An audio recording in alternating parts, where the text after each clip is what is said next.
Hey you guys, I am back with another video. Let's talk about the testament of Abraham, right? And let's also talk about the angel who appears in the work of the testament of Abraham, okay?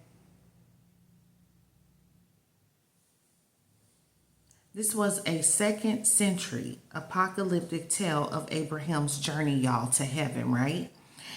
And Puriel is described as fiery and pitiless, okay? It's one of the 2 angels charged with the task of examining the soul of each person brought to heaven after death, right?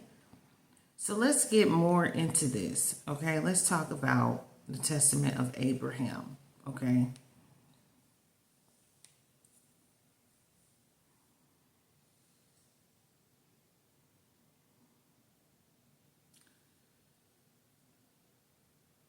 So when you get into the testament of Abraham, right, it deals with Abraham's reluctance to die and the means by which his death was brought about, right? Now, overall, in chapter 1, let's get to it a little bit. I'm going to just talk about this and you can go back and read it for yourself and do your due diligence, right? So it talks about here that in this particular, it was a, let me see. In this apocalyptic literature, okay, it is regarded as scripture by Beta Israel Ethiopian Jews, but not by any other Jewish or Christian groups. It is often treated as one of a trio of very similar works, the other 2 of which are the Testament of Isaac and the Testament of Jacob. It says all 3 works are based on the blessing of Jacob found in the Bible, okay?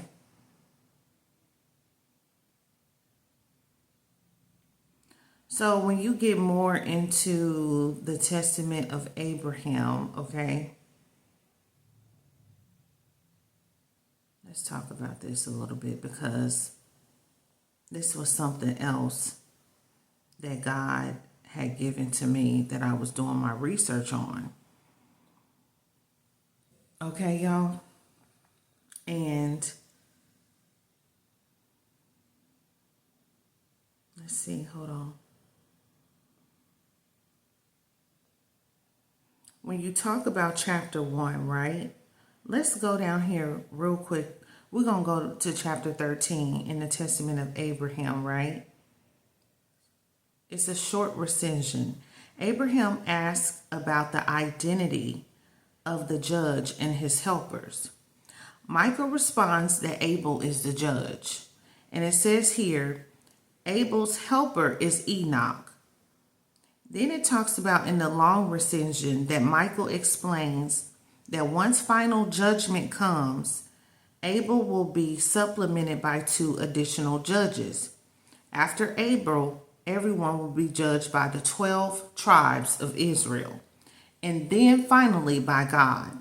At this point, Michael explains the purpose of the various angel helpers. So we can see here that the angels, right, they were helpers. One of the scribe angels, so you got scribe angels, right, records every soul's good deeds, okay? And the other scribe angel records every soul's sins. The scale angel, so you had a scribe angel who records our deeds, y'all, good or bad. And then you had a scale angel, which is Dokael, who weighs the sins and righteous deeds of each soul. And the fiery angel is Puriel, who tests every soul with fire. So this is a bit deep, y'all, because when we get into this and we go back to chapter 1, this is, you know, it's either a long recension or a short recension. God tells the angel Michael to go down to my friend Abraham and speak to him concerning death. Because the testament of Abraham, it was really, you know, about Abraham's reluctance to die and the means by which his death was brought about, right? So it says here, you know, God sent angel Michael to speak to Abraham, my friend. Abraham was God's friend, to speak to him concerning death so that he might put his affairs in order. Okay? That's why it's important, y'all, to put your affairs in order before death. Okay? This exact phrasing comes from the long recension, though the short recension has a similar wording. So it includes a list of Abraham's virtues, y'all. Okay? And it particularly highlights his hospitality. And then also the conversation between God and Michael is also longer than in the short recension. So this talks about, okay, Michael, he came down to earth. He finds Abraham, y'all, in the field, right? And then they greet each other. And then Michael dodges a few questions about his origins, causing Abraham to treat Michael as an ordinary man. Okay, because see, Abraham didn't know he was an angelic helper, right? So Abraham invites Michael to his home and offers Michael the use of a horse to get there. Michael refused, and then it says here that Abraham speaks about how he was named.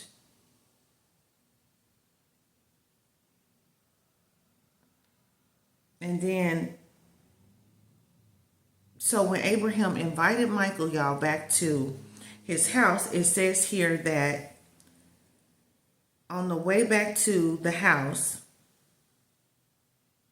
it says that a tree speaks to Abraham, though Abraham does not draw attention to the tree.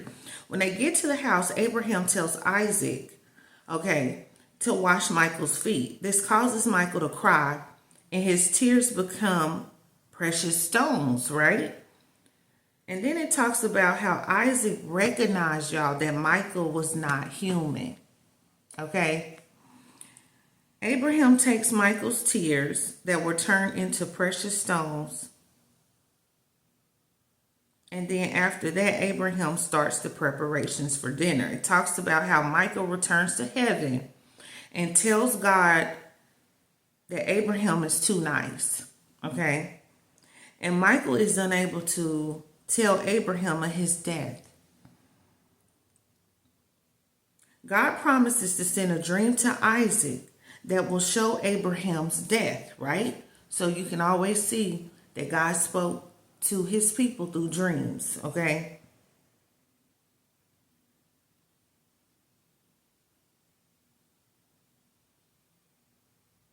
So God says that Michael will have to interpret the dream. So also, it talks about or mentions that all angels, they worship God, y'all, at sunset. Remember, I just did a video about the midnight hour, okay? Evening and morning was the first day. So then, this also, it talks about how Michael went back to heaven, okay? He comes back down to the earth and he eats dinner with Abraham. Because remember, Abraham had invited Michael to dinner, right?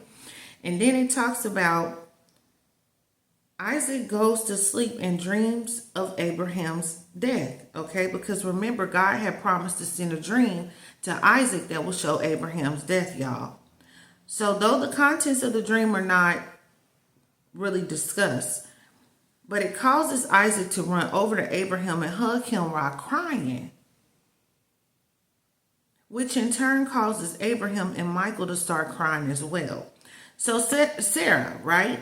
She then enters and she asks whether all of the weeping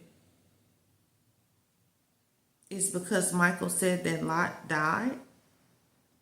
So Sarah, she came in and she's like, you know, she's asking about them weeping. And then she said, is it because Michael, the archangel, said that Lot had died? Okay. Sarah recognized, though, that Michael is one of the angels in Genesis 18, right? And Abraham confirms this by remembering, okay, that Michael has the same feet.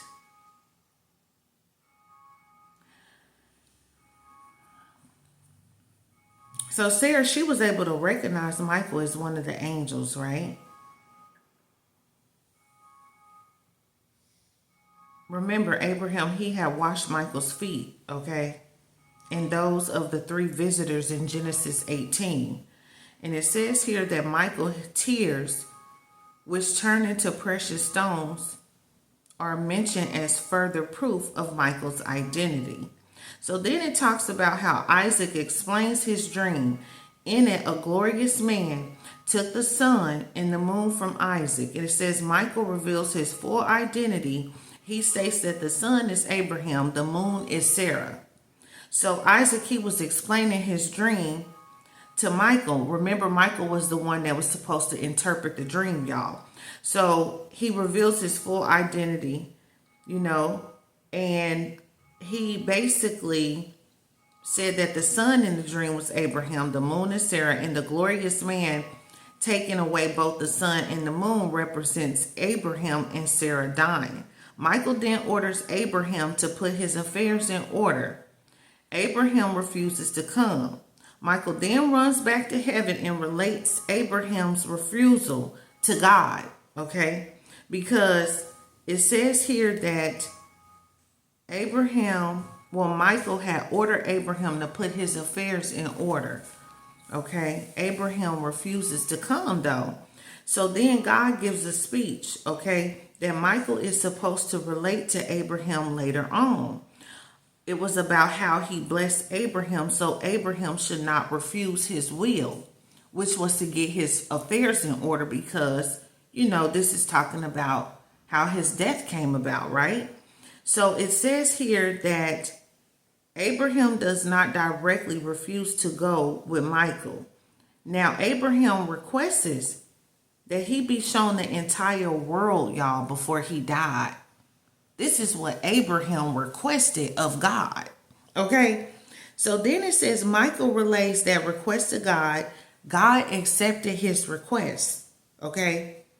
Then it talks about how Michael relaying God's speech, and Abraham repenting his earlier words before making his request.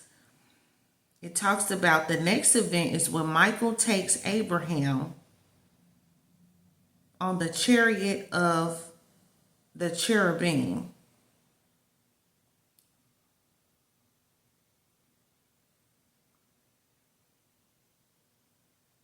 So Abraham, he sees the entire world, right? This is right before he was about to die, okay? And it talks about here, you guys, Abraham sees the entire world, including several sinners. He saw several sinners, y'all. It says murderers, people committing adultery, and thieves. When he sees the sinners, he requests that they be killed in various ways. And the request is granted. That's what it says here, y'all. Then it says here that Michael then takes Abraham to heaven, where he sees a small gate and a large gate, with a man on a gold throne seated between them. The man spends most of his time weeping. A massive crowd travels through the large gate. Did y'all hear this? It says a massive crowd travels through the large gate, while a few souls go into the small gate. It says eventually Abraham finds out that the large gate is where the souls of sinners go to damnation. The small gate is where the souls of the righteous go to paradise. And the man is Adam, who rejoices when souls are saved and weeps when souls are damned. Y'all hear this? Hold up, y'all. Hold up. Hold on.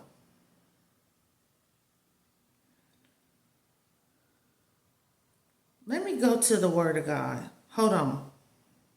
In Matthew 7:13, y'all, and 14, it says, "But small is the gate and narrow the road that leads to life, The gate is small.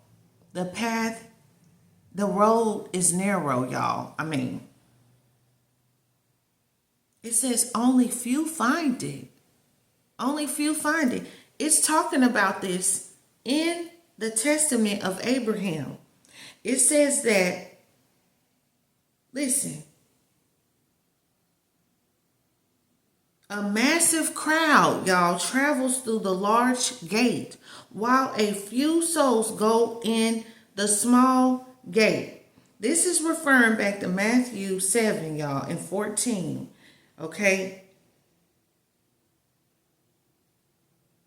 That's why God said in Psalm 16:11, you have made known to me the path of life. You will fill me with joy in your presence, with eternal pleasures at your right hand. Then he says, and there will be a highway called the way of holiness. And without holiness, no man can see God. Listen, it says, the unclean will not travel it. Only those who walk in the way, and fools will not stray onto it. Isaiah 35:8.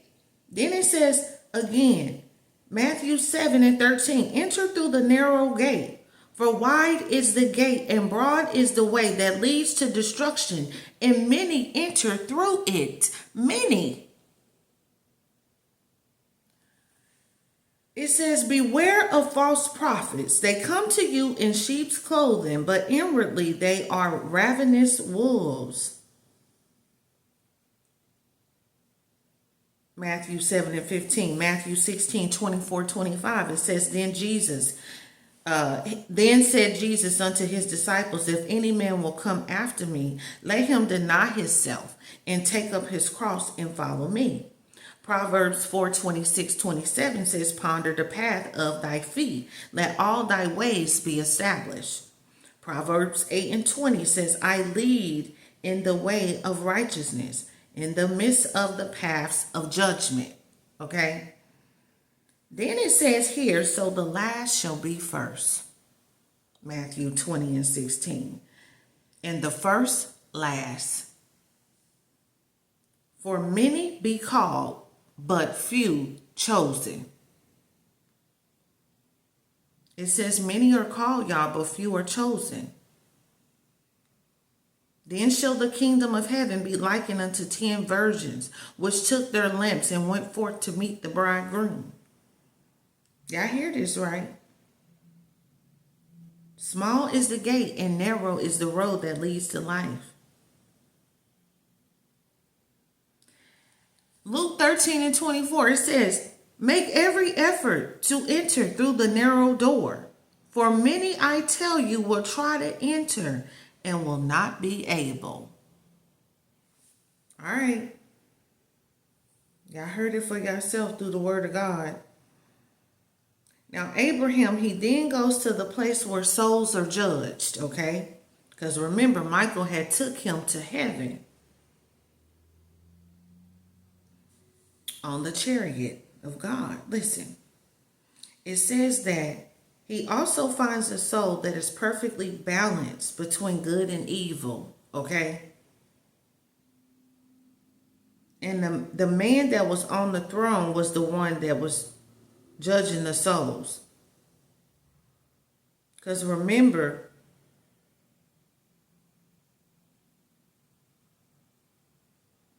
and then, listen, it says, there are 4 angels below him, 2 angels that act as scribes, 1 fiery angel, and 1 angel with scales to weigh the soul. Y'all listening to me? And then it says the balanced soul is being judged when Abraham shows up. Abraham finds the balanced soul before going to the place of judgment. The judge himself has only 1 helper.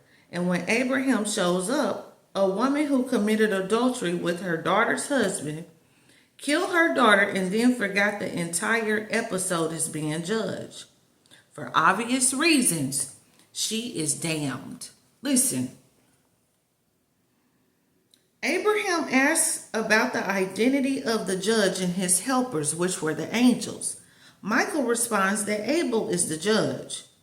Abel, his helper, well, Abel's helper was Enoch. So in this particular chapter 13, it wasn't specifically talking about well, it was actually. Hold on, it was talking about the angel helpers, because remember, this was the first verse that I had read. It says, Abraham asks about the identity of the judge and his helper. Archangel Michael responds that Abel is the judge. Abel's helper is Enoch. And then Michael explains that once final judgment comes, Abel will be supplemented by 2 additional judges. After Abel, everyone will be judged by the 12 tribes of Israel, y'all. Everybody gonna be judged. Did y'all hear this? And finally, then by God. Michael explains the purpose of the various angel helpers. One of the scribe angels records every soul's good deeds. The other scribe angel records every soul's sin. And then the scale angel, who weighs the sins and righteous deeds of each soul, and the fiery angel is Puriel, who tests every soul with fire, y'all. Y'all listen to this. Then it says Abraham prays for the balanced soul, okay, in chapter 12, which convinces God to save the soul.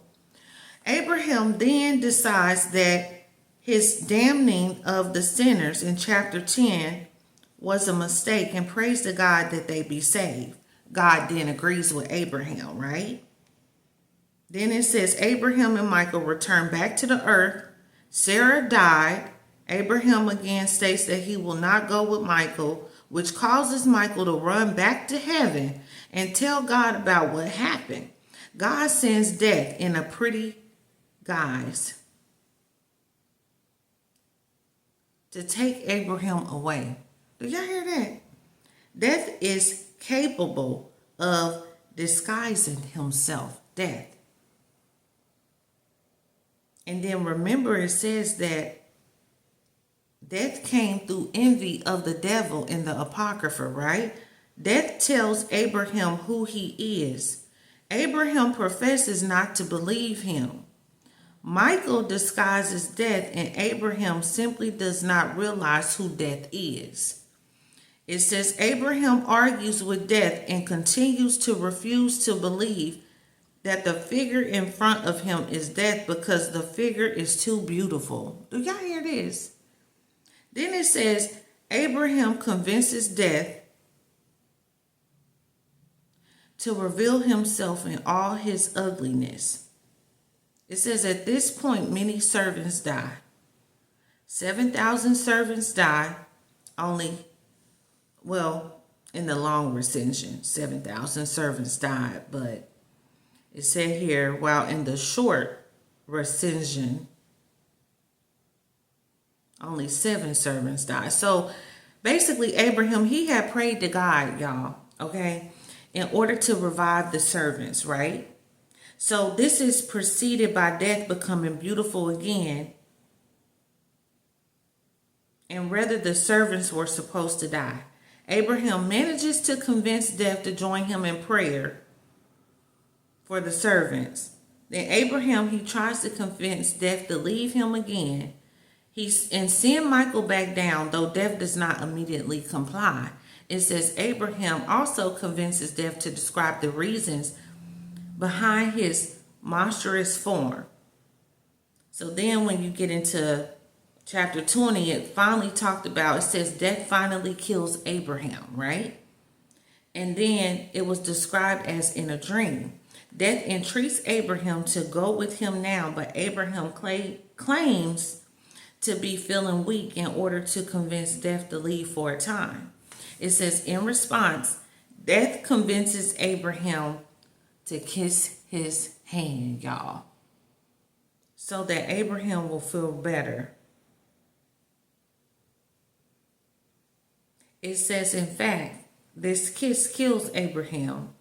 Abraham's body is buried and Abraham's soul is taken up to heaven. So listen, y'all, this was the message. The significance of the testament of Abraham, right? it talks about the testament of Abraham. It gives a unique message. Beyond the presence of angels and God in death, the lesson demonstrated is simply being a good person, performing good acts, and avoiding bad ones, right? In the scenes of judgment, there is no distinction made between whether people are Jewish or Gentile, only whether they have performed good deeds or bad. So, it says the reader is then left with an ideal of universally fair treatment, not influenced by lineage or any other traits when it comes to judgment, where a person whose sins outweigh their good deeds will be sentenced to eternal punishment, while one whose good deeds outweigh their sins will move on to paradise. This is what it was talking about.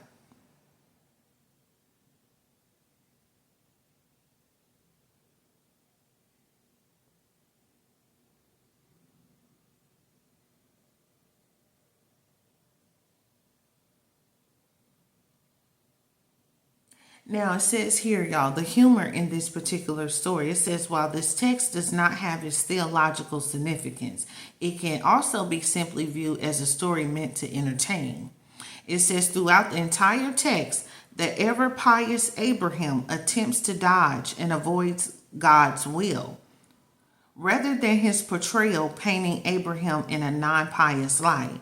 Abraham instead recognizes how good and devout he has been throughout his entire life and uses that to his advantage. He is so good at avoiding God's decree that the only way he finally has his soul taken away is when death tricks him.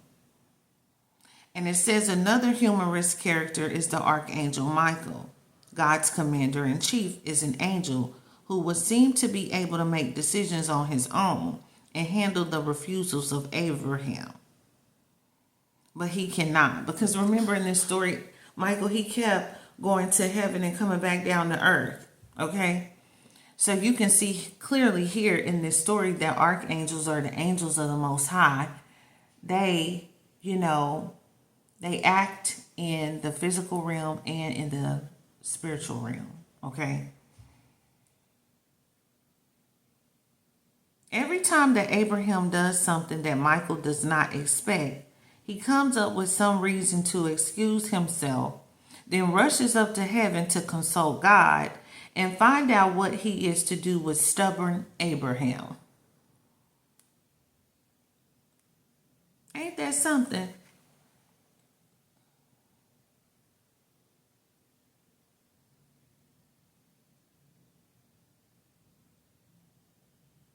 So if you guys have not really read the Testament of Abraham, that's one of, it says here, let me see.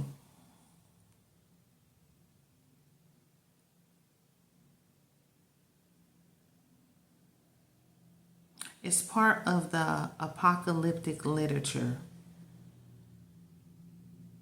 along with the Testament of Isaac and the Testament of Jacob. It says all three works are based on the blessing of Jacob, found in their Bible, which was in Genesis 49 through,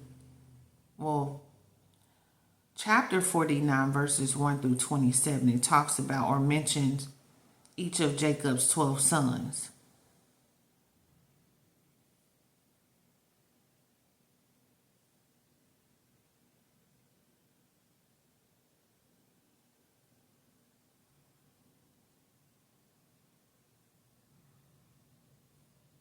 So we're going to talk more about this, y'all. We're going to talk about the blessing of Jacob, also the blessing of Moses.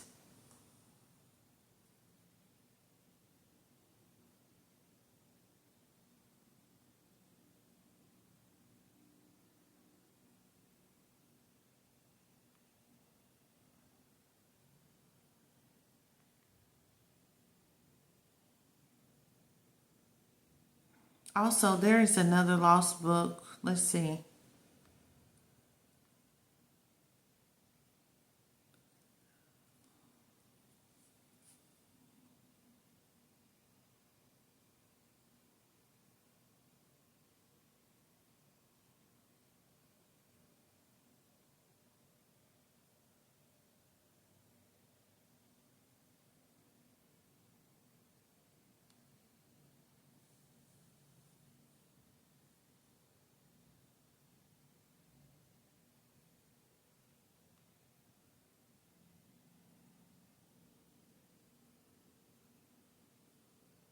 So I'm going to be back, y'all, and we're going to get more into this, okay? We're going to talk more about this, okay? I'm going to go now into, let's see.